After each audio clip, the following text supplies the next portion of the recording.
is a business strategy. Define empathy. Who can define empathy? I would define it as Yeah, go ahead. knowing, experiencing something that someone else has experienced. So standing in somebody else's shoes. Yeah. Okay. Ma'am. Being able to understand the way another person feels and care about that as if it's yourself. Okay. Compassion for others. Compassion. Okay. Do you think the communities that we serve need empathy? Most definitely. Okay. All right. Do you think people in society these days need empathy overall? Yes. Okay. But all business is about relationship building. The best relationships are built on empathy. It's not just a trait to have, but it's a value in business. So let me bring up one of the businesses that I think has continuously displayed that. Back in 2008, Tony Hsieh had a company. Does anybody know what the shoe company is called? I've talked about it before. Zappos. Right? So Zappos was built on customer service, customer first. And he defined it as, we happen to be a customer service business that happens to be in the shoe business. Some of the things they were counteracting, if you walk into Nordstrom, you can try on the shoes. You get the feel of the shoes. You've got a professional person trying to put the shoes on you. And then you get to walk around a little bit. But online, you don't have that experience. You have to buy it and then try it and then send it back. You can't walk into a store and then wear the shoes and then the sole is falling out and then go and return it. But at Zappos, you had an unbelievable return policy. He had no time limits. So he literally allowed his reps to talk for hours, and sometimes it wasn't even about shoes. Case in point, this lady called, and she was really saddened because her mom had bought a pair of shoes. And unfortunately, the mom never got to wear the shoes. Her mom passed away. And so she had called, it wasn't on her account, it was on her mom's account. So some companies would be like, no, we need receipts and blah, blah, blah, blah, blah. The sales rep said, no problem, we'll return the shoes, even though it was past whatever grace period they had. And then the rep went one essence beyond what most people would do. He went ahead and sent flowers and a card because he knew what the lady was going through. And that flowers and card and that story, not Zappos itself, but the lady put it on social media at the time. And the company went viral just from one act of empathy, one act of caring, one act of going above and beyond. Customer first, always, not in the beginning of the transaction. In real estate sales, what is the customer first? In the beginning, but as soon as you go through escrow, you got them, and then it closes, where's the customer now? They're not first anymore because they already closed the deal. But in there, it wasn't transactional, it was transformational. And because he held that value in the company, unfortunately, he passed away at a very early age. But he built a tremendous company that Zappos culture is talked about a lot in retail. The other point is that empathy is a force of tradition, if you will. So when you start a company, you have to look at what aspects of empathy you want to ingrain in the culture. So there's this gentleman, Daniel Lubertsky. He starts this company. You guys all probably nibbled on his product. It's called the Kind Bar, right? And he started the Kind Foundation, and he said people should be able to have good ingredients and then serve the public at the same time.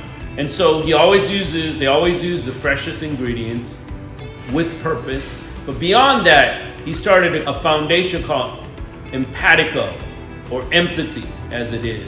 And what it is, taking the classroom to all the places around the world It's a video type of classroom. So he's able to educate children in faraway places that don't have access to education. Now he could have just said, hey, I'll take all of the profits and then go buy a Lamborghini and live well and be good because Kind Bars and that Kind company has done really well. But he wanted to serve a purpose beyond just the sale itself. And so remembering that how we carry ourselves is important, and that the customer first approach and customer always goes right through. It's not just about closing a deal. It's about really understanding the customer and the client. And one of the reasons why he named it Kind was because he wanted that to be the spirit of the company. Now, if you look at us, empathy scales when you bake it into the culture. And how we started is part of our mission, right? We want to serve the community, but how do we serve the community? How do we serve our agents? We train our agents to ask the right what? Questions. Not, hey, look at me, I'm so great, I'm the real estate agent, I'm the shit. I'm gonna be the one to solve all and cure all your problems. We teach you to ask the right question so you understand the customer and the client and what their needs and goals are. And the byproduct of serving their needs and goals is that you close a deal. And when you close a deal, you earn a living. And we fight hard for if we're representing a buyer, we want to make sure they get the best, and we negotiate hard. Representing the seller, we do the same thing. And now that's formed an ecosystem. When we do mortgages, we want to make sure the customers get the best rate and it's possible for them to buy a home. When we're doing the escrow side, we want to make sure that our client is who first?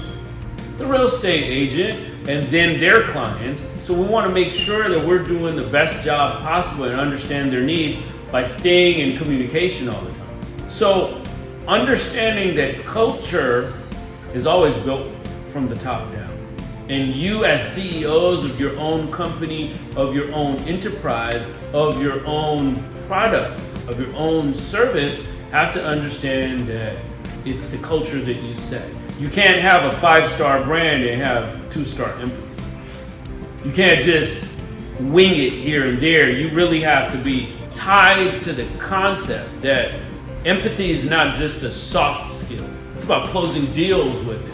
It's about understanding one another and always ask more than you're going to get.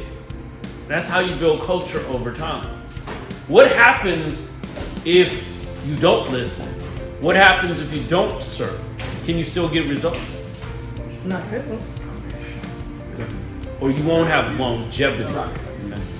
So bake empathy in there by practicing asking the right questions, really being concerned, tied to their goals and not just yours, and being able to understand how to serve them better.